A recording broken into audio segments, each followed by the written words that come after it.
n'afa Nna na Nwa na Mmụọ Nsọ. Ka ngọzi nke onye nwe anyị Jesu Kristi na ịhụnanya nke Chukwu na ịdịkwa n'otu nke Mmụọ Nsọ na-enye n'iru unu niile.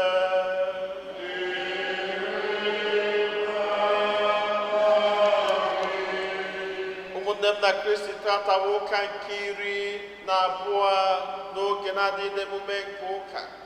Tata ka ụwa niile na-emekwazị nnukwu mmemme nke eji echeta ndị nna n'ụzọ pụrụ iche dịka ide nke ezinụlọ. Dabụ eji m obi aṅụrị na n'afa Chineke welu na-asị ndị nna niile, ndị St. Fortunata Igbo Catholic Community na ndị nna gazuru ụwa niile, Happy Father's Day.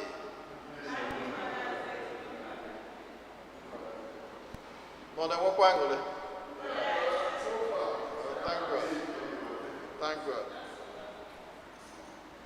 Anyị na-ekele Chineke maka ihe ọma niile nke ọ na-eme na ndụ anyị, maka ngọzi ya niile n'ebe anyị nọ.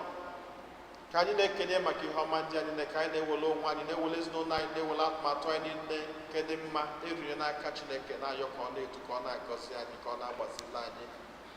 Anyị bụzi ọtụtụ ebumnobi ka anyị ji gbakọta ọnụ na jamasị n'ụwa, ka anyị rụnata isi ala runye Chineke ebumnobi ndị ahụ niile, ka anyị runyekwazi ndị nna anyị niile na aka Chineke, yọkwazi ngọzi n'isi ha niile n'ofu n'ofu.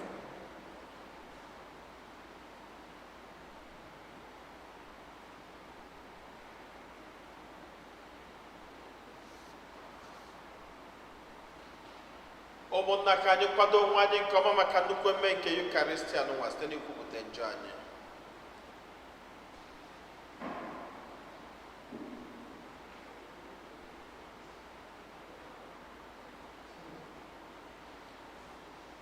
Ekwupụta ngwa Chineke ji ike niile na ụmụnna emeghela m nke ukwuu site n'echiche na okwu na omume na site n'ịrapụ eziokwu kwesịrị na nke site na mmehie m nke kasị ukwuu, ya ka ngọzi eji m na ndị mmụọ ọma na ndị nsọ niile na ụlọ ụmụnna rọbara osekụwa Chukwu anyị ayịyọ. Ka Chineke ji ike niile meela anyị niile ebere, gbaala anyị ndị anyị ga duru anyị na ndụ ebebe. Otito dịrị Chineke n'enu kasị enu.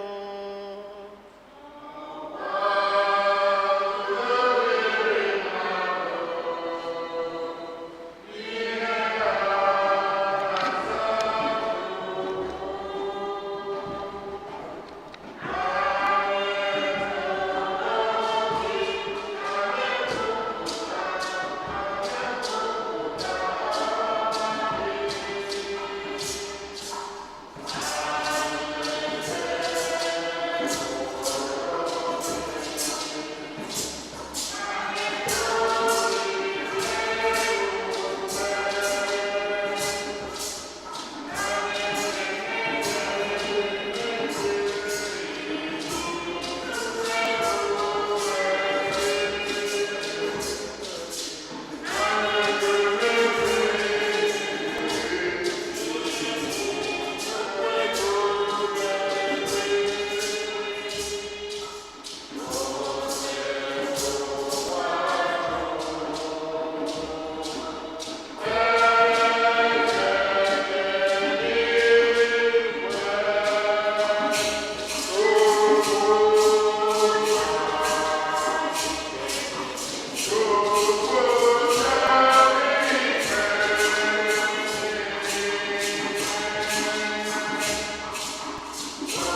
anyị na-atụrụ aha gị dị nsọ egwu na-ahụ gị n'anya mgbe niile, maka na o nweghị mgbe ị na-ahapụ iduzi ndị guzosiri ike n'ịhụnanya gị. Anyị yọrọ nke a site na dị nwe anyị Jesu Kristi nwa gị, onye gị na ya dị ndụ na-achị n'ịdịkọ n'otu nke mmụọ nsọ, n'otu Chukwu site n'ụwa ta ụwa niile.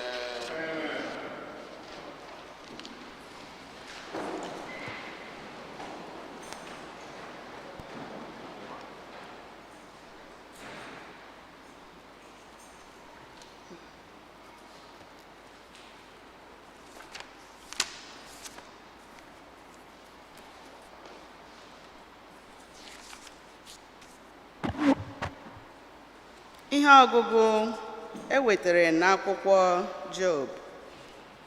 Onye nwe anyị sitere n'etiti oke ifufe zaa Job sị ya, onye kara akara nye osimiri iwu ebe ọ ga-ejedebe, mgbe ọ sọpụtara dịka ga-asị na o si n'akpa nwa pụta?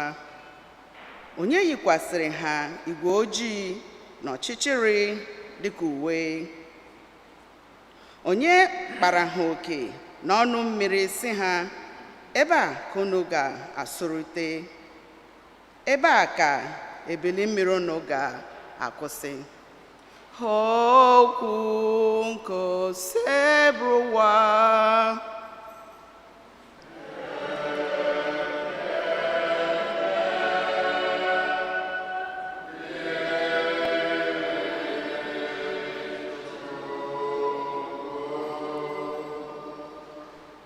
nyenụ onye nwe anyị ekele, ịhụnanya ya dị ebighị ebi.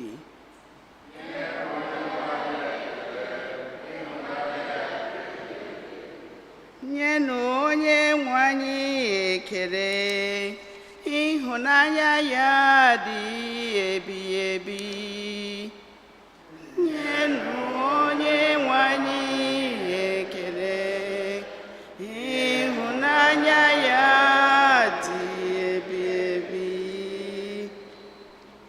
ndị nyara ụgbọ mmiri n'oké osimiri, ndị gara ịzụ ahịa n'ofe iyi hụrụ aka ọrụ nke onye nwe anyị. Ha hụrụ ọrụ ebube ya n'ime mmiri miri emi.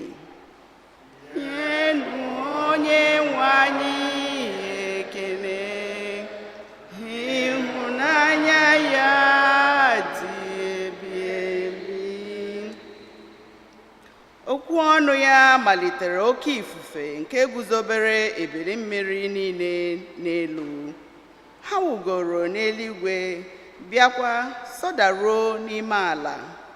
Obi lọrọ ha mmiri n'ọnọdụ ọjọọ ha. Nyenụ onye nwe anyị ekele, ịhụnanya ya dị ebighị. Ha kpọkwuru onye nwe anyị n'ọnọdụ nsogbu ha, o wee zọpụta ha na mkpa ha niile. Ọ gbọjara oke ifufe ka ọ daa jụụ, bụrụ nwa ikuku nta. Ụzọ ebili dum wee jụrụ, gbaa nkịtị. Nyenụ onye anyị ekele, ịhụnanya ya ha ṅụrị ọṅụ na o mere ha ihe obi jiri lọọ ha. O dugidere ha, duruo ha ebe ahụ ha chọrọ ịganụ. Ha nyere onye nwe anyị ekele n'ihi obiọma ya na ọrụ ebube ọ rụrụ ụmụ mmadụ.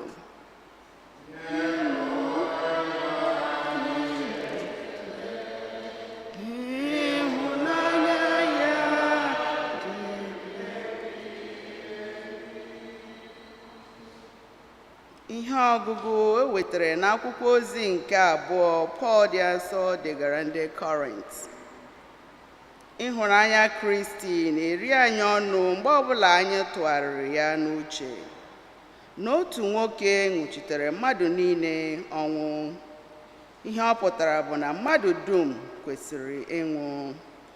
Ma ihe kpatara o jiri nwụchitere mmadụ dum ọnwụ bụ ka ndị dị ndụ ghara ịdị ndụ maka onwe ha, kama ka ha dịrị ndụ maka onye ahụ nwụchitere ha ọnwụ, bịakwa bilite na ndụ maka ha. N'ihi ya, site ugbu a gawa n'ihu, ọ bụghị ihe dị n'usoro anụ ahụ ka anyị ji elekwa onye ọbụla anya. Ọ bụrụgodị n'ezie na o nwere mgbe anyị ma Kristi na anụ ahụ, ọ bụkwaghị na anụ ahụ ka anyị ma ya ugbu a. Maka onye ọbụla nọ n'ime Kristi enweela ihe okike ọhụrụ. Ihe okike ochie agaala, nke ọhụrụ anọchiela ya. Okwu nke osebụwa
Onye nwe anyị nọnyere unu.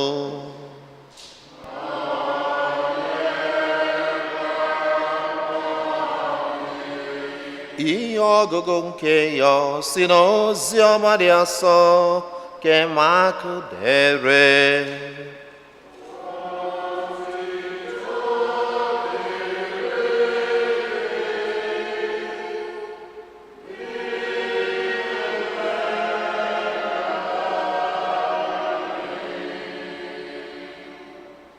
N'oge anyasị ụbọchị ahụ, Jesu gwara ndị ụmụazụ ya sị, ka anyị banyenụ n'ụgbọ mmiri gafee n'ofe ọzọ nke osimiri a.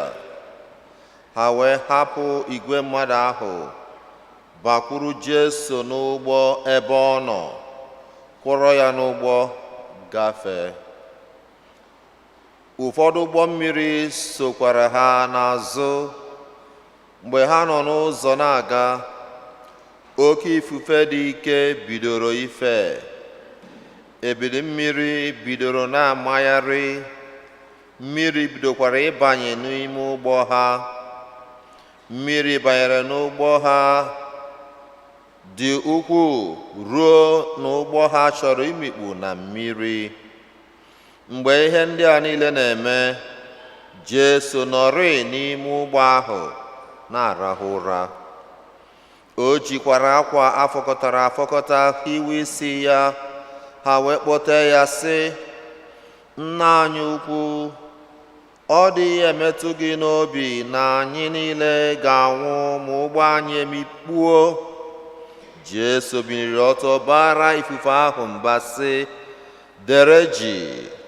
Ngwa ngwa ifufe ahụ kwụsịrị ifegharị. Ebe niile dekwara ji. O wee jụọ ụmụazụ ya sị, gịnị mere unu ji na-atụ ụjọ? Ebee ka okwukwe unu gara?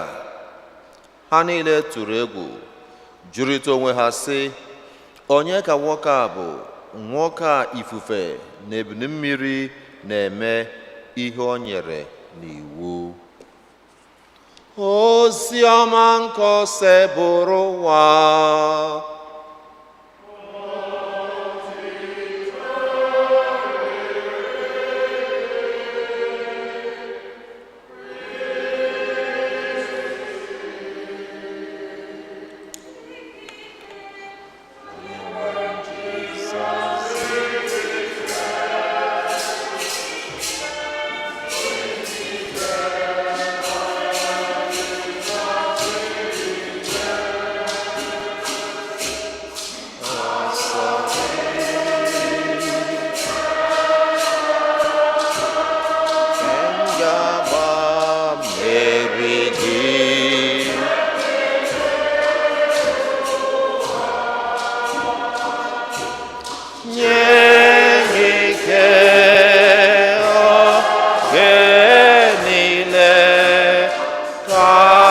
Yarida.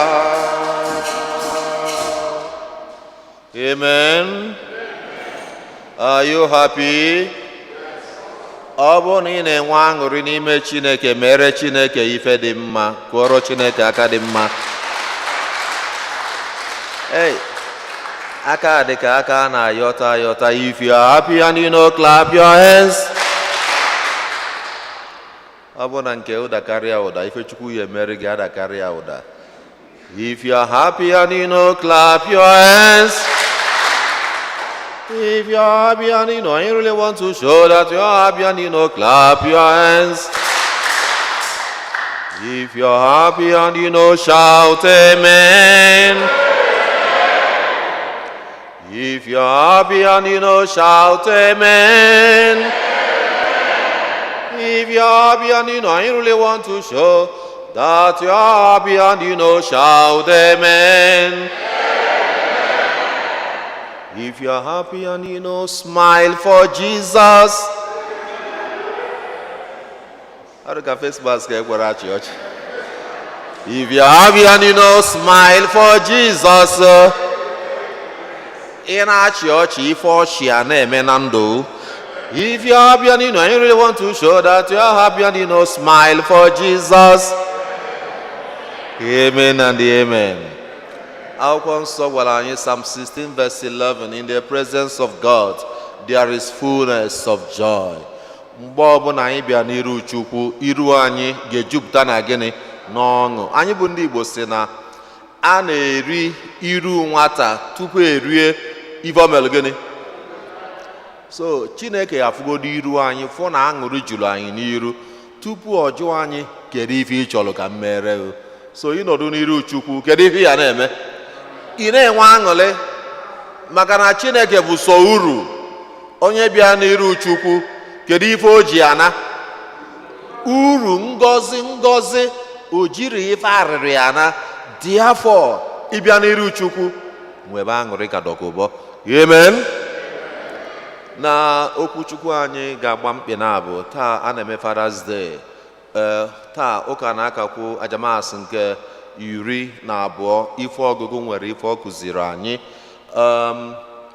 Ife anyị ga-eji mee isiokwu n'ife ọgụgụ echere anyị n'iru gbadoro ukwu n'ozi ọma. Jesu sonyere ụmụazụ n'ụgbọ. Mkpa ọ dị na in the journey of our lives, let Jesus be in your boat. Amen.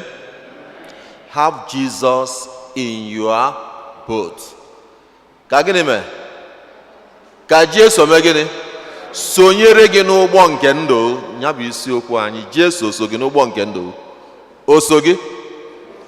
Ọnya bụ isi. You know, ebe nji achọba inwe isiokwu mgbe ụfọdụ ma m na-enye reflection bụ o nwere ebe Fada kwubere okwu Chukwu, kwube okwu Chukwu, kwuchasịa wee na agadi nwaanyị so bịa ụka afọ wee na-akọlụ nwa ya sị na Fada ekwuka taa. Ọ sị ya Fada ekwulugo, sị na o kwulu ncha. Fada ekwulu gịnị? Ọ sị na o kwulu gịnị? Na o kwulu ncha. Ife okwu kwukata na o kwulu ncha. Nwaanyị afọ kedu ife o ji wee na ncha? Ife o ji na bụ gịnị? Ncha. Ife ọ na Fada kwulu gịnị? Ncha. So mezie nna ekwu okwu Chukwu ọkachasị nke ụbọchị ụka nke barụ ka m nwee topic ka ọ ga-abụ ilozu ife niile ekwuru, ilota gịnị? Ilota isiokwu yala ịbụ ncha. Maka ị nwere ike na-ata isi na Fada kwukwalụ gịnị? O kwuru ncha. Ife m kwuru abụrụ ncha. Ife bụ isiokwu anyị bụ gịnị? Gị na Jesu yilo n'ụgbọ. Kedu ife m kwuru? Gị na Jesu yilo n'ụgbọ. Amen.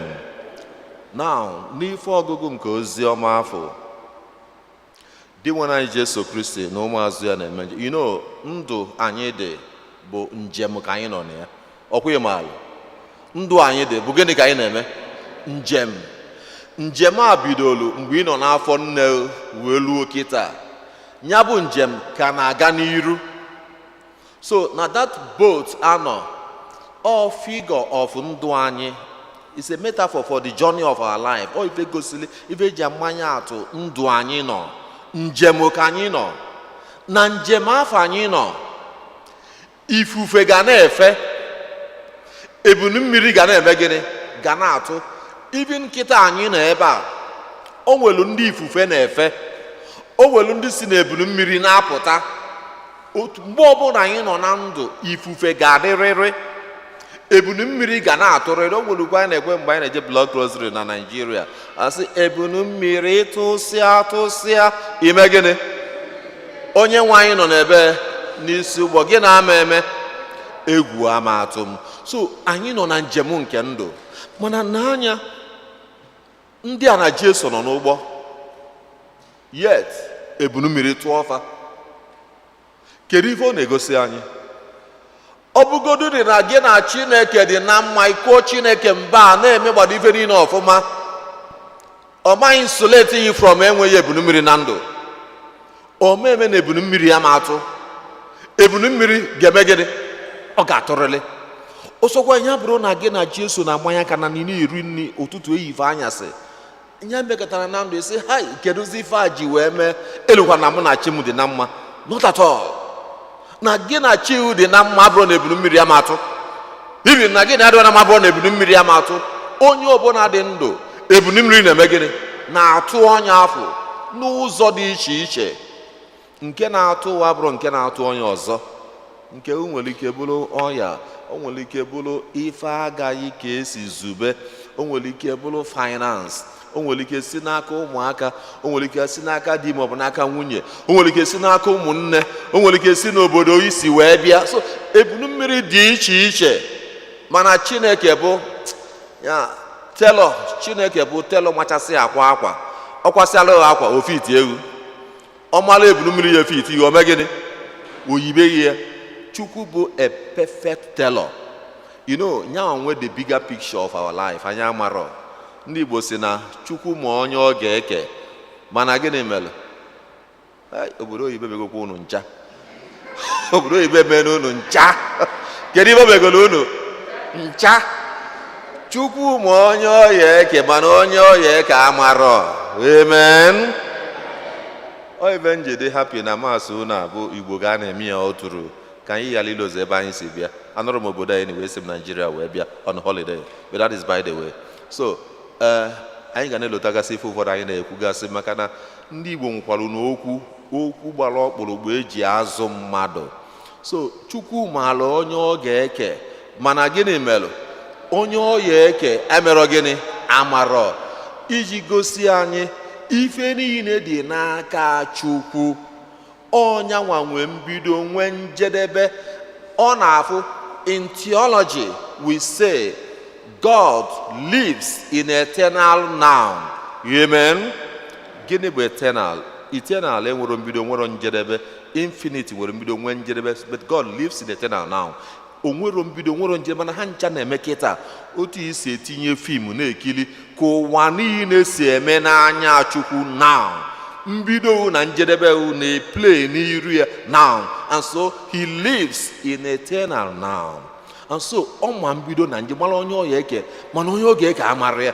So anyị na-ayiligodu ebunu mmiri ga-atụ, ọma na ebunu mmiri afọ na-atụ, ọma kwuru ife ọ ga-eme ya. Oyife o ji gbaka Chineke arụ mgbe ụmụazụ ya na-atụ ụjọ wee sịba kedu ife unu na-atụrụ ụjọ? Akwụkwọ nsọ gwara mụ na 1 John 4:4 or say that he that is in you is greater than he that is in the world. Amen. Onye nọ n'ime u mere gịnị? Karịa ife nọ n'ime ụwa. Kedu onye afọ nọ n'ime u? Chineke. Kedu gosi nọ n'ime u? Mgbe Chukwu na-eke ife, Genesis chapter 2 verse 5. Akwụkwọ nsọ sị ọ kpụsịrị aja kunye ume n'ime ya, ume afọ wee bụrụ mmadụ. So Chineke nọ n'ime u. Paul writing to the church na Corinth, or say na 1 Corinthians 6:19, na we are temples of the Holy Spirit. Now, so na mmụọ nsọ Chukwu megịnị nọ n'ime anyị. So na ife nọ n'ime anyị karịa ife nọ n'ime ife ọzọ n'ime ụwa. And so na ụjọ ama na-atụ anyị. O nwere onye na-akọwa fear. You know, enemies of faith, number 1 bụ gịnị? Fear. The greatest enemy okwukwe nwere bụ fear. Ọ sị na fear, kedu spelling fear? F-E-A-R, ọkwa ya? Na fear bụ F stands for false. Asị m na gịnị? A stands for against. Asị m na gịnị? E stands for evidence. R stands for reality.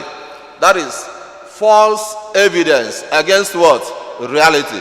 Kedu ife bụ reality afọ? One thing is real, one thing is sure, one thing is certain. If afọ bụ God. Na fear bụ akaebe asị mmadụ gbalụ megide onye, megide Chukwu. Na Chukwu dị ya bụ God, the supreme.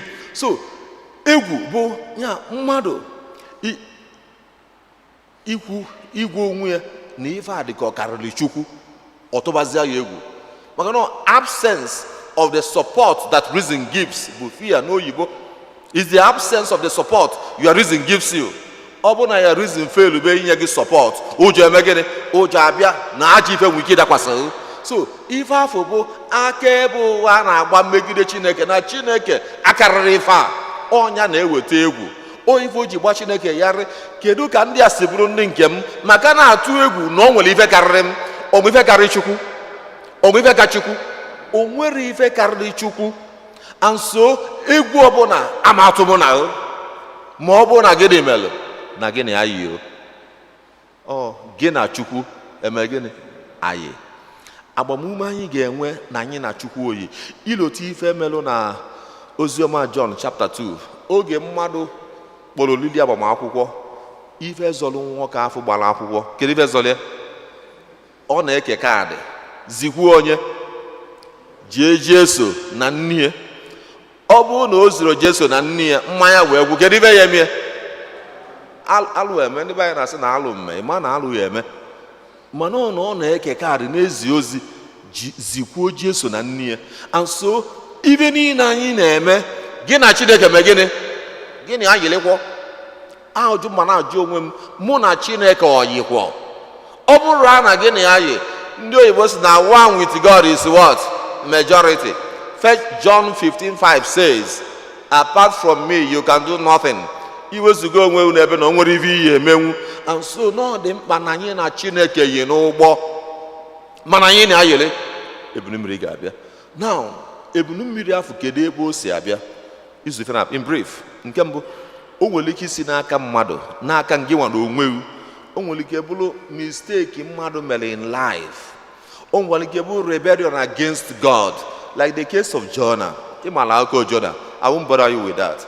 Jonah nupụrụ Chineke isi, ọkwa ịmalụ nke afọ. O wee Jonah o meje ozi ezili ya, ife Chineke chọrọ ka o mee na o memere ya. Azụ wee n'o Jonah. Jonah wee banye n'ụgbọ ebe ọ na-achọ ịgba ọsọ. Ebunu mmiri wee na-eme gịnị? Na-ebugharị fa. Maka na gịnị mere? Maka na Jonah jụrụ ije ozi ezi ya, o jụrụ ime ife Chukwu gwa ya mee. Ebunu mmiri wee na-ebugharị. Ebunu mmiri afọ ọ na-ebuso Jonah? Kedu ndị ọ na-ebu?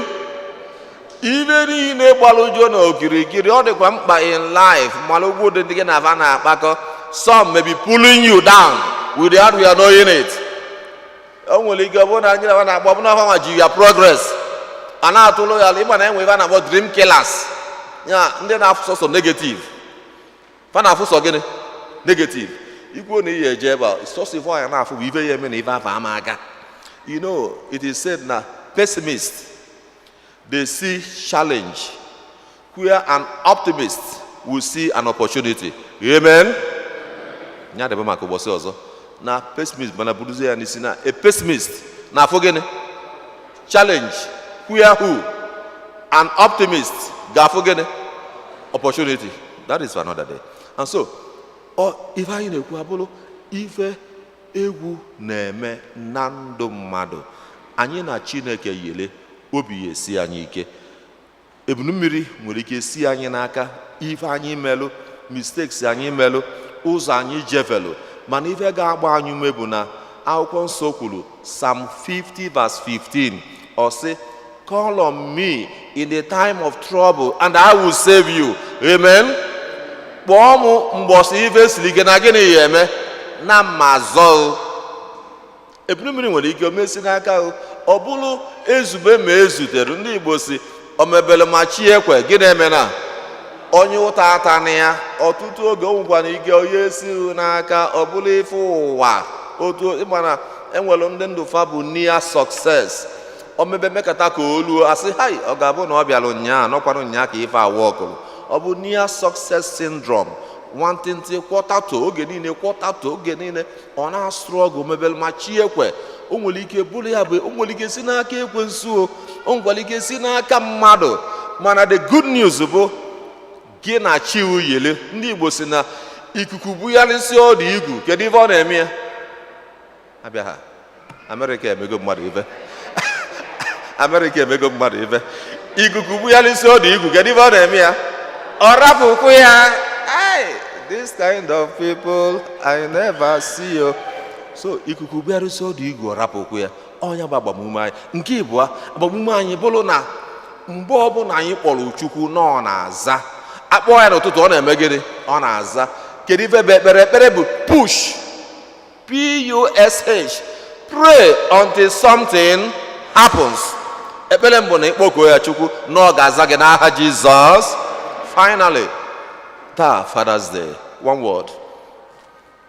Kedu ife eji akpọ ndị di nna?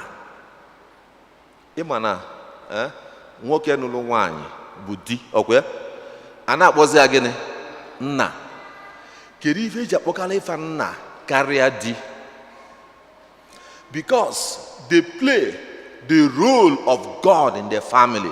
That title, Father, bụkwa Chukwu nwe ya. Amarọ ma ya ma. That title, Father, onye nwe ya? Chukwu. Ife a na-akpọ onye nụrụ nwaanyị bụ di. Nwaanyị ọ nụrụ ife a na-akpọ ya bụ gịnị? Nwunye. But the title Father belongs to God. It is biblical. Oge Jesu kụziri ekpele, ụmụazụ ekpele na Matthew chapter 6 verse 9, even Luke chapter 11 verse 2. Ọ sịfa unu kwado ikpebere sị na nna, refer to God as Father. Going further, Matthew 23 verse 2. Ọ sịfa akpọkwa na onye ọbụla nna n'elu ụwa na unu nwere gịnị? Ofu nna nọ n'eluigwe. That title belongs to God. Ọ Chineke bụ nna anyị. Ekpere anyị na-ekpe, even ịgụ ekpere ụka agọzisi oli nsọ tupu achọọ ikwu nna anyị n'eluigwe. Asị Igbo ọfụ New Translation si from Latin ka ọ dị faithful to the Latin original. Ọ sị ebe nyegara anyị iwu na-enye ndụ, anyị abụrụ ndị eji nkụzi nke Chineke were zụọ, ka anyị were nụ nka ma obi. We dare to call him Father. Anyị adọrọwo dị ikwu ya nna. At the Savior's command and formed by divine teaching, we dare to say, we don't qualify to say it, afa dịlị Chukwu. Mana ife eji akpụ ya ụmụ nwoke nụrụ nwaanyị bili n'ezinụlọ, ife eji akpọfu ya bụ na atụrụ anya that they will play the role of God. Chineke na-alụ through prominent roles ka ọ na-play in our lives. 1, the blessing of provision. 2, the blessing of protection.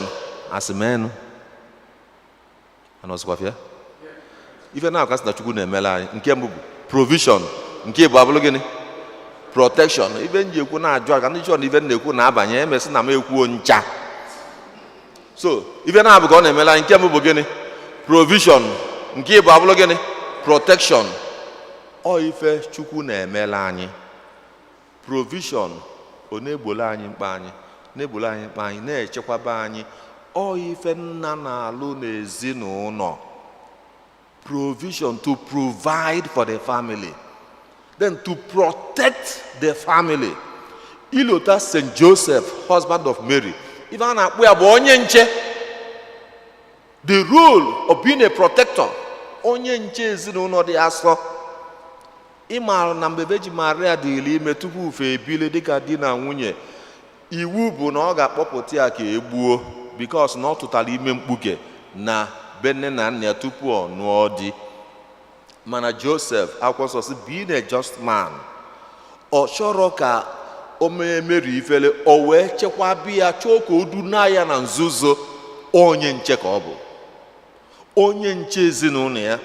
onye na-abụ ife pụta n'ezinụlọ ọdachie fụ na ife afọ emebiri ife, onye ga-abụ nsogbu na-achọ ịdapụta ọkwụchie fụ na nsogbu apụtara, onye ga-abụ nwunye ya bụ nne ka ọgba aghara da ọdachie na otu nna si debe bi ya ka o si eme gịnị, ka o si adị. O si na ọra ya yasa ọ yasa narị ya, ọnya bụ onye nche ezinụlọ afọ. Ife iji malụ na nna na-play the role of God in the family, not playing God in terms of being arrogant, not in terms of pride. Ịgụọ ife Paul degalụ ndị Ephesus, Ephesians chapter 5 verse 25, Paul say, husbands, love your wives as Jesus loved the church. Amen. Ndị bụ na menụ gịnị, funu nwunye unu n'anya otu Jesu si mee gịnị. So ife Jesu na-eme, Jesu ọ bụ Chukwu? Ọ bụ Chukwu bụ Jesu? Ọ bụ Chukwu? Ifu na nna na-play the role of who? Of God. Otu Jesu si fụ nwunye ya n'anya, Chineke fụ anyị n'anya, ka ọ ga-esi wee na-afụ nwunye ya na ndị ezinụlọ ya n'anya, ma nke na-eme ọfụma ma nke a na-eme gịnị, ma nke a na-eme ọfụma. Ọlụ ndị nna ketalụ. Jesu fugidere ụka n'anya to the point of ịtụnye ndụ ya maka gịnị, maka ọdịmma nke ụka. Otu afọ ka esi tụọ anya na onye bụ nna ga-adị ready to sacrifice anything and everything ma ya bụrụ na ezinụlọ ya dị mma. Ọkwa nnukwu ọlụ ka ọ bụ na ọ bụrụ obere ife. Ọkwa na ife ụwa ji ewepụta ofu ụbọchị, let us celebrate these people maka na ife a na-alụ erika, ka anyị lie oriri n'isi fa, kene Chineke n'isi fa, gọlụ fọfọ ndụ, gọlụ fọfọ ngọzi, gọlụ fọfọ ọganiru, maka na mmiri si n'isi gbarụọ, kedu ife ọ na-eme? Nwosukwu ife ọbalụ. Mana o nwere ife a ga na-emelụ fa, nwaanyị nwere ife ọ ga na-emelụ di ya. Ofu Ephesians chapter 5 verse 22, kedu ife ọ sị, wives, respect your husband. Asị m gịnị? Ha mee gịnị? Ịma na ndị oyibo si na ada adị captain na-abụ n'ebe, anịwe captain na-abụ n'ụgbọ. Ama otu osi na-adị, mee gịnị? Kwanyere ya ugwu. Ama otu osi na-adị, ma akpịa ọtala arụ, ma akpịa ebulu ibu, mee gịnị? Kwanyere ya ugwu. Maka na ọsọ ya bụ ife na-eme ya ofilie na ya bụ iman. Ndị Igbo si na a na-asị nwoke ihe eme gịnị ka dike ji egbu ọchụ. Amen. Na a na-asị dike ihe eme gịnị ka o ji eme gịnị, ka o ji egbu ọchụ. Ọ ga out of his way. Maka na adene ni nwoke amaka opekasị alụ mpe. Mbọsị nwaanyị nwụtara nwoke ka ọ dịkasị mbọsị ka ọ mụtara ọgbue. So ifu na ife fachodebelu bụ gịnị? Kwanyere ya ugwu, sọpụrụ ya, irrespect le anya ya, ife ọbụla ị chọrọ onye gị, maka na obi ife sigarakwa n'ike. Amen. Irrespect ịpịa anya ya LCM respect, isi eficha o dị juru afọ nwụjuo nkwụ afọ, ị na-ekwu ọ na-ekwe. Maka na gịnị melụ? O nwere ikpe mkpelụ na mgbe m nọ Sacred Heart Parish Ọdabụ very many years back. A trader nụrụ nwaanyị, so wee ọ nụrụ nwunye ya mgbe ọ bụ osmogoodness WAEC. So colleagues ya n'afịa, onye nka nwunye ya bụrụ graduate, nwunye ya na-alụ ụlọ Igbo, ya nwa chọ ka nwunye ya gụkwuo akwụkwọ, wee ziga nwunye ya akwụkwọ, nwaanyị wee jee mee law na Unizik, mesịa law nata, wee bido iji di ya mee practice law, the practice of law, bido iji di ya wee mee. So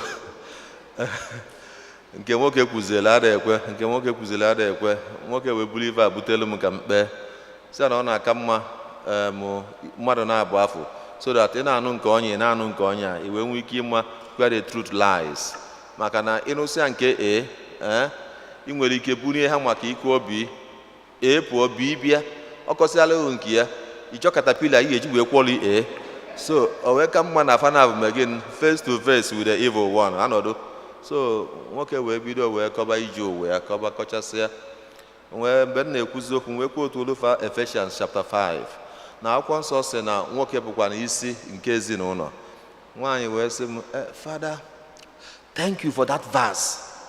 I do not contest the fact that the man is the head of the family, but I know that the woman is the neck, and wherever the neck turns the head, there the head should face.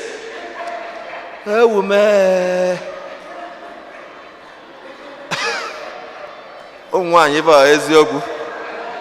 Nwaanyị abụ neck. Nwaanyị abụ neck. Awesome, Father, I do not contest the fact that the man is the head of the family, but the woman is the neck. And wherever the neck turns the head, there the head should face.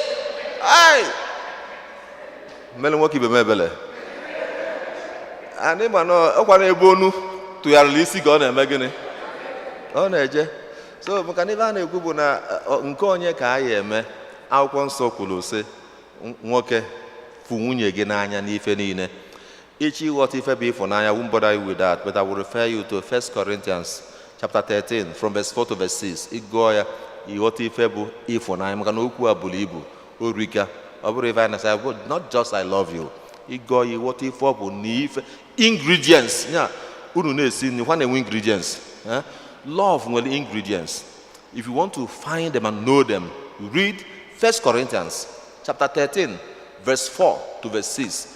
If we make it up love, ndị nke mfụnanya taa anyị na-enye Chukwu ekene na onye la anyị ndụ anyị ma ndị izu ka ọfụrụ ka anyị Chukwu ka onye anyị amara ka anyị na Jesu yiri n'ụgbọ oge niile ka anyị ngọzi Chineke n'isi ndị nna ka ọ gọzie fa gọzie aka ọlụ fa na-alụ ọlụ na ezinụlọ fa bụrụkwa ndị nna ndị nche na ndị ga na-egbo mkpa dị n'ụka iji fụ na ụka Kristi na-aga n'iru. Onye nwe anyị nọnyere unu.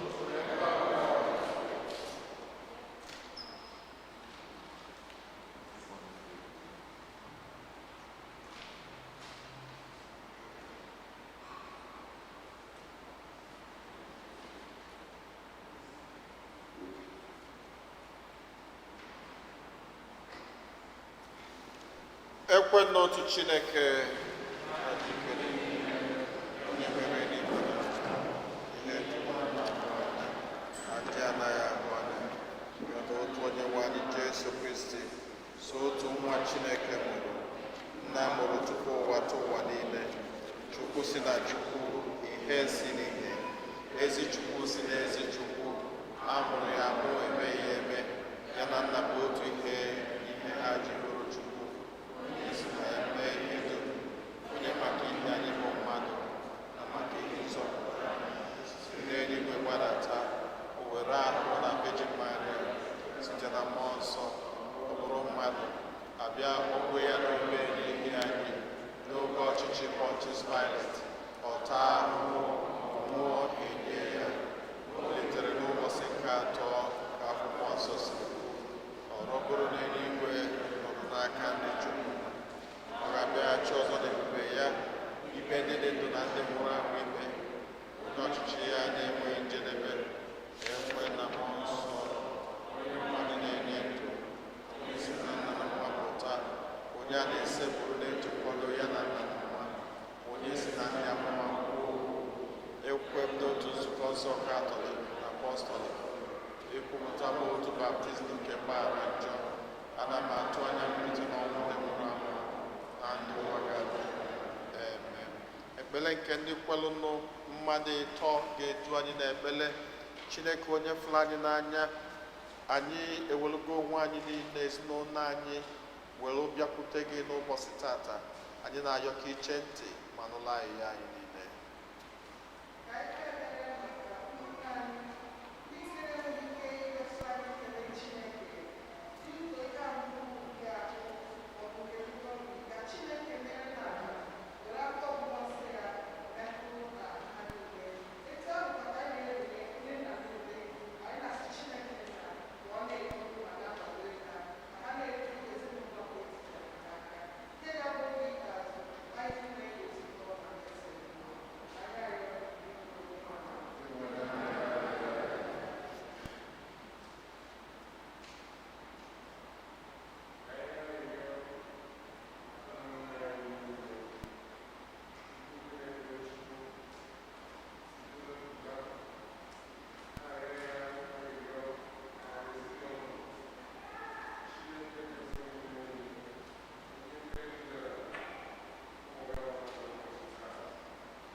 natazie isi a nara nye Chineke bụ n'obi ndị ọzọ.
Kristi onye nwe anyị.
Rọbanụ ụmụnna m ka aja mụ na unu na-achụ bụrụ ihe ga-asọ Chineke jikere dị nara nụ.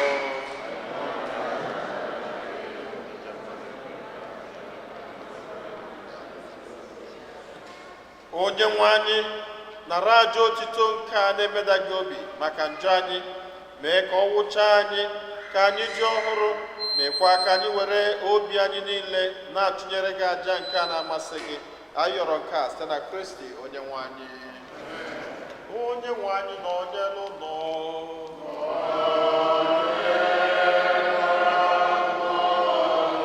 Welite n'obi ihe nọ.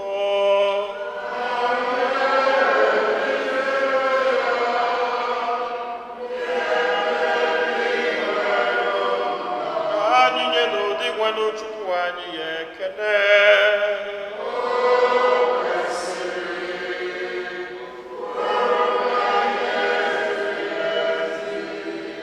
kwesịrị ezi bụrụkwa ihe ziri ezi na-azọ ndụ na anyị ga-enye gị ekele oge niile na ebe niile. O nna dị nsọ, Chineke jikere na onye dị ụwa ta ụwa site na Kristi dị nwe n'anyị, onye jiri ihe ebere o nwere maka mmehie mmadụ, kwere ka amụọ ya na Virgin Maria.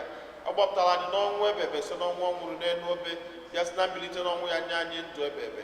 N'ihi nke anyị na-eso igwe ndị mama niile nke n'igwe na-eto ebego oge niile na-asị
nna anyị dị nsọ ezi nsọ gị na-edo ihe dum nsọ, anyị na-arịọ ka ido onyinye ndị a nsọ site ịrụkwasị ha mmụọ gị ka ha wee ghọrọ anyị arụ n'ọbara nke onye nwe anyị Jesu Kristi, onye bịara tupu dunia n'ọnwụ nke o jiri aka ya wee nara o were achịcha nye gị ekele na otuto nyawa ya, nye ya ụmụazụ ya sị naranụ nke a rienụ ya ụnụ niile, nke a bụ arụ m nke a ga-eduru nye maka ụnụ.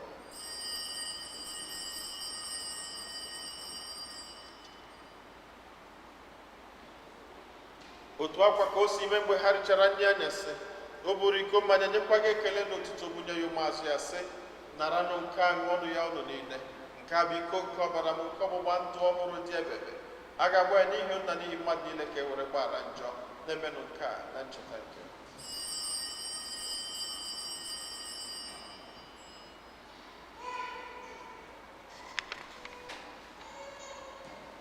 Ka anyị kwupụta n'ihe omimi nke okwukwe anyị na-eme ugbu a.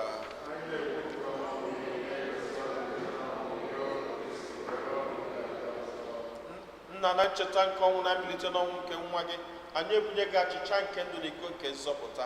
Anyị na-ekele gị n'ihi na ị kwere ka anyị dị mma ikwuru n'ihu gị na-efe gị.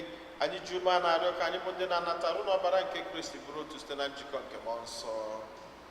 Nna, cheta nzukọ gị ga-azụrụ n'ụwa niile, mee ka ịhụnanya gị jupụta ya. Gọzie Pope anyị bụ Francis na Bishọp anyị bụ Nicholas na ndị ofufe ọlta gị niile. Chetakwa ụmụnna anyị ndị ji nchekwube, ndị ji okwe were gaa n'ezumike nke ọnwụ. Kpọbata ha na ndị ọzọ niile nwụrụ anwụ n'ime nke ebube gị. Biko mere anyị niile ebere, ka anyị soro Virgin Maria dị ngọzi nne nke Chukwu nakwa na ndị apọstụl na ndị nsọ gị niile ndị mere uche gị were keta ndụ ebe ebe, ka anyị sorokwa ha na-eto gị na-edo gị ebube site na Jesu Kristi nwa gị.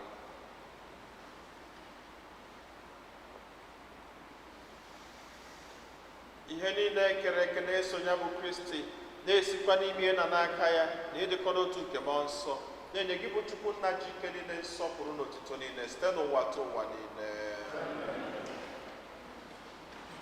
Nna anyị nọ n'eluigwe,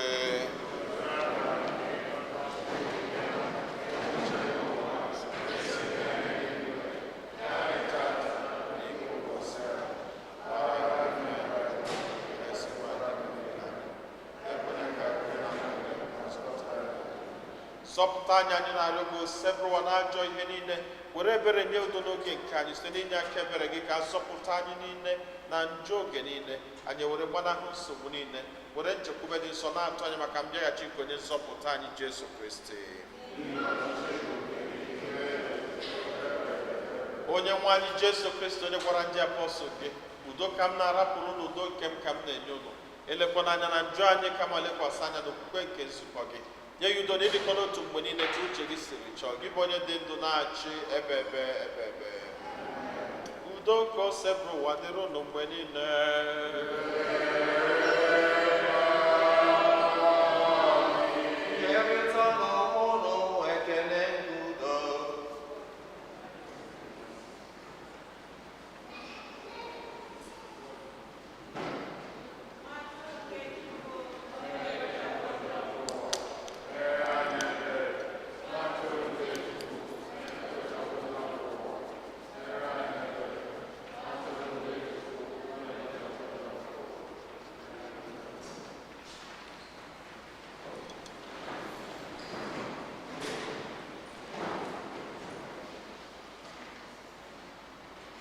ụmụnne m na Kristi n'elu nwa atụrụ nke Chukwu n'elu onye ahụ na-ekpochapụ njọ nke ụwa anyị niile nwekwa onye isi ma bụ ndị akpọ n'ori nke nwa atụrụ Chineke.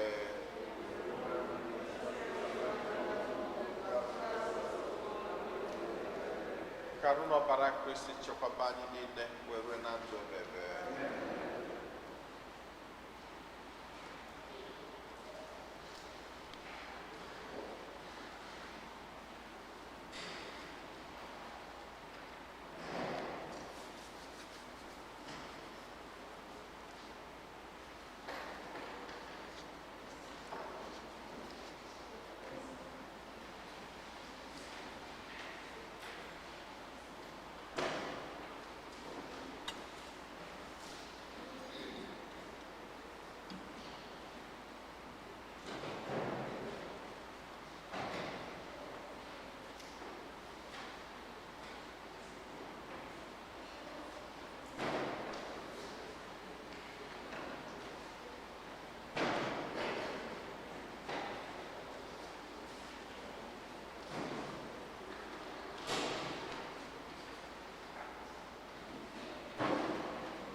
anyị ya ayịyọ.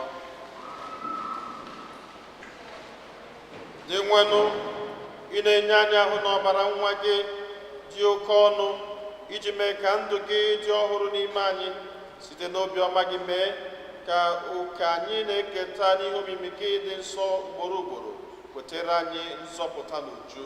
Anyị yọrọ nke a site na Kristi onye nwe anyị.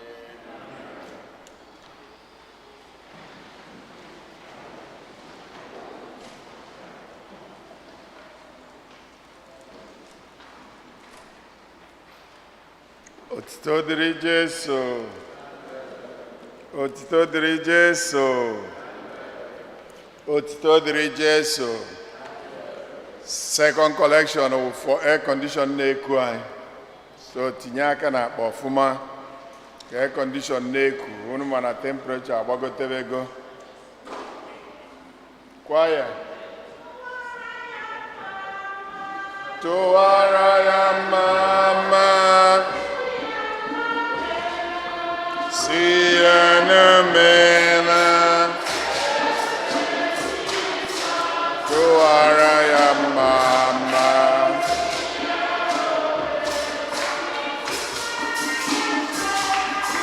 Tuara ya mama Sienna Tuara ya mama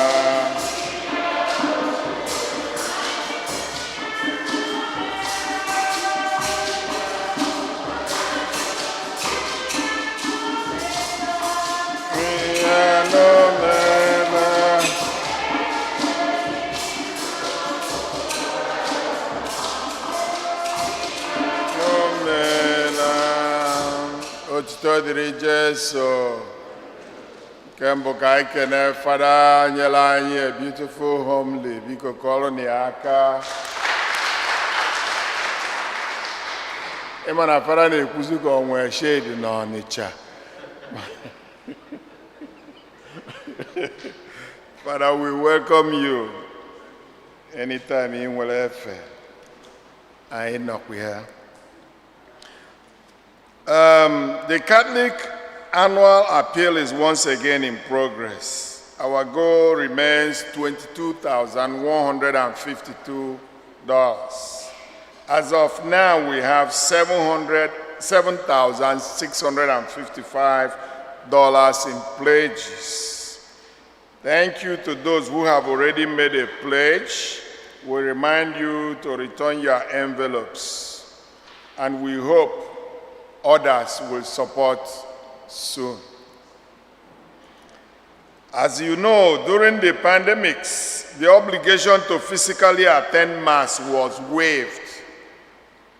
The obligation of Catholics to attend Holy Mass on Saturday evening and Sundays is now reinstated, except, of course, those of us who might be sick and will not be able to make it to Mass. We ask you to watch our YouTube channel, Facebook, or internet as the Mass is being streamed live. The wheelchair lift is available. Onye chọọ use here, ọbịa n'oge, ewelie bugote onye nsogbu adịrọ. Next week, the second collection will be for Peter's Pence and the Vatican contribution. Please be generous.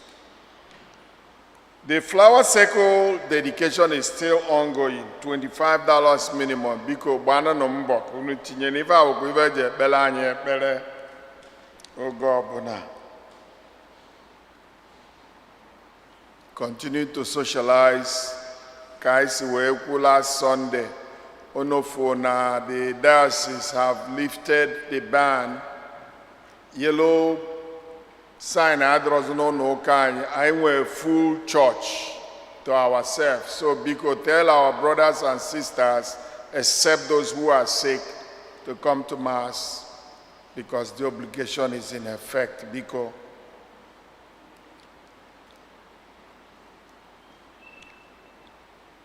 ndị nna papa ndị nna papa unu anụrụ ife fada kwu unu na-ekwuzi ka ndị akpịrị na-agụ adị nsọ na enyere unu breakfast unu echu na ndị nna afa